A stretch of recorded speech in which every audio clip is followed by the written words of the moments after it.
সম্মিলিত সনাতনী জাগরণ জোটের মুখপাত্র চিন্ময় কৃষ্ণ দাসের জামিনকে ঘিরে সংঘর্ষে চট্টগ্রামে নিহত হন আইনজীবী সাইফুল ইসলাম আলিফ। এ ঘটনায় তার বাবা জামাল উদ্দিন বাদী হয়ে চট্টগ্রাম কোতোয়ালি থানায় হত্যা মামলা করেছেন।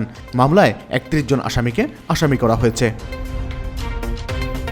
আওয়ামী লীগ, যুবলীগ ও ছাত্রলীগের ইন্ধনে চট্টগ্রাম আদালত প্রাঙ্গণে আইনজীবী সাইফুল ইসলাম আলিফকে হত্যা করা হয়েছে বলে মামলার এজাহারে উল্লেখ করা হয়েছে। নিহত আলিফের বাবা জামাল উদ্দিন বাদী হয়ে শুক্রবার রাতে চট্টগ্রাম কোতোয়ালি থানায় মামলাটি করেন। মামলার এজাহারে আলিফের বাবা অভিযোগ করেন, গত ২৬ নভেম্বর সকাল ১১টার দিকে রাষ্ট্রদ্রোহের একটি মামলায় বাংলাদেশ সম্মিলিত সনাতনী জাগরণ জোটের মুখপাত্র চিন্ময় কৃষ্ণ দাস ব্রহ্মচারীর জামিন নামঞ্জুর করে কারাগারে প্রেরণ করেন। আদালত আদেশ প্রদানের সাথে সাথে আসামিপক্ষের ইসকনপন্থী আইনজীবীরা ক্ষুব্ধ হয়ে আদালতকে উদ্দেশ্য করে অশালীন ভাষায় বিভিন্ন আজেবাজে মন্তব্য করে এবং আদালতে হট্টগোল সৃষ্টি করে। তখন চিন্ময় কৃষ্ণ দাসের অনুসারীরা প্রিজন ভ্যানের সামনে অবস্থান নিয়ে দায়িত্বরত পুলিশের কর্তব্য কাজে বাধা প্রদান করে।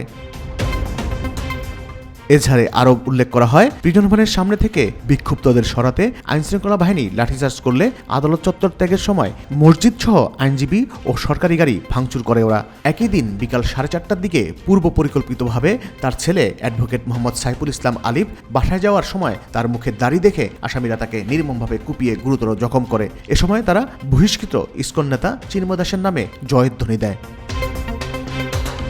দেরিতে মামলা করার কারণ জানাতে গিয়ে এজাহারে বলা হয়েছে, ছেলের দাফন, কাফন ও জানাজা সম্পন্ন করে আত্মীয় স্বজনের সাথে আলাপ আলোচনা করে শেষে ঘটনার ভিডিও ও স্থিরচিত্র দেখে আসামিদের নাম ঠিকানা সংগ্রহ করে থানায় গিয়ে এজাহার দায়ের করতে বিলম্ব হয়েছে।